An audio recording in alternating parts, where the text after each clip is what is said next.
session on the professional skills marks. As you know, the professional skills marks account for 20% of the total exam marks, and it's really important that we know how to gain these marks. What we're going to do in this session is, first of all, we're going to explain what professional skills are and why they're important. I'll then look at areas of professionalism, which is linked to the professional skills mark score.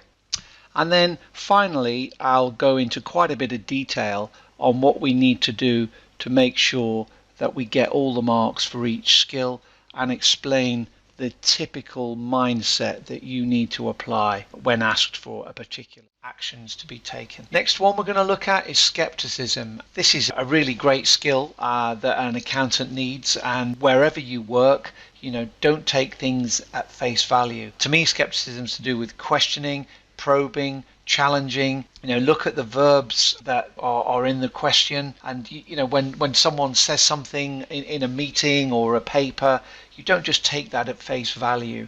You would probe more deeply. Just because they say it, it doesn't mean it's true. You'd also want some of the things stated to have some kind of backup, so you'd be seeking justification, and you'd be looking for evidence, because often you might see a board report and the chairman says, oh, we're great, but actually there's no evidence of that whatsoever, so you'd be questioning it.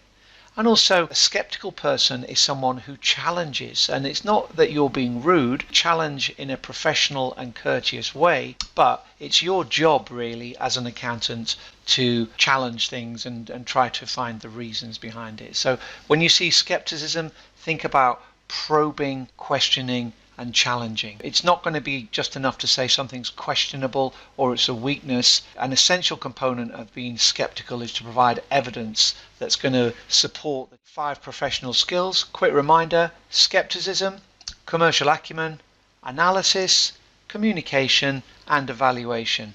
And what I'd like you to try to make sure you have at your fingertips is 3 little words, as I summarized in separate little paragraphs against each of these skills. So when you see a question and it says professional skills marks are awarded for skepticism, bang, you think probe, question, challenge. And when you're putting together a plan to your answer, you would make sure that the way which you structure the answer includes probing, questioning and challenging the facts that are there.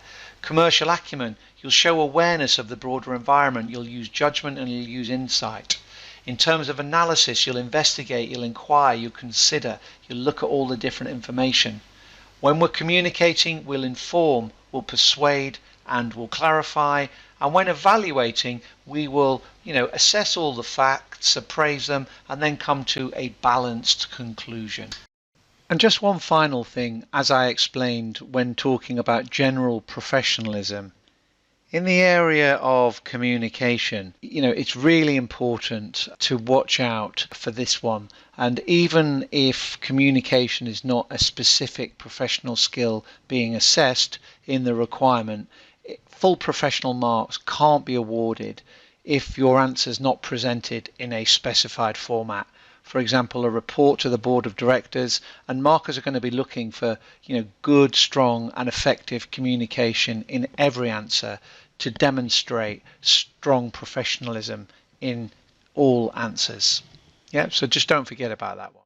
So if we're going to get this mark here, we really have to be thinking very clearly what the requirements are and making sure that we have been following them to the letter.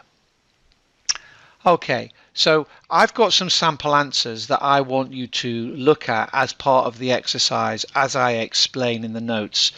Before we look at some sample answers, let's remind ourselves of the key points for the requirements. And firstly, what we're asked to do is we're asked to prepare information for 2 presentation slides.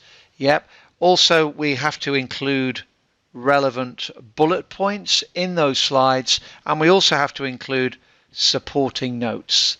We then have to highlight the key benefits and identify the main opportunities presented by big data to both DCS company and to its customers. And for that we get 6 technical marks, but I'm not too concerned about the technical marks at this moment. I'm bothered about the communication skills marks. So what I want you to now do is I want you to look at the sample answers which I've created to this question, and I want you to go back to this marking grid here, and I want you to decide for each of the answers I've prepared for you, are they going to get 0, are they going to get 0.5, are they going to get 1, or are they going to get 2? Yep, I'm not looking at the technical content, so I'm not expecting you to mark it in terms of technical content, but I am expecting you to understand whether you believe professionalism, communication skills has been demonstrated. So I'm going to give you a few minutes to mark each of the sample answers, and then once you've done that, you might want to pause me, and then you might want to turn it on again. Okay, let's now look at sample answer 1. Yep, and straight away we can see that the marker is going to award any professional skills marks here for communication because they completely ignored the slide format requirement. Also, the whole answer is pretty general.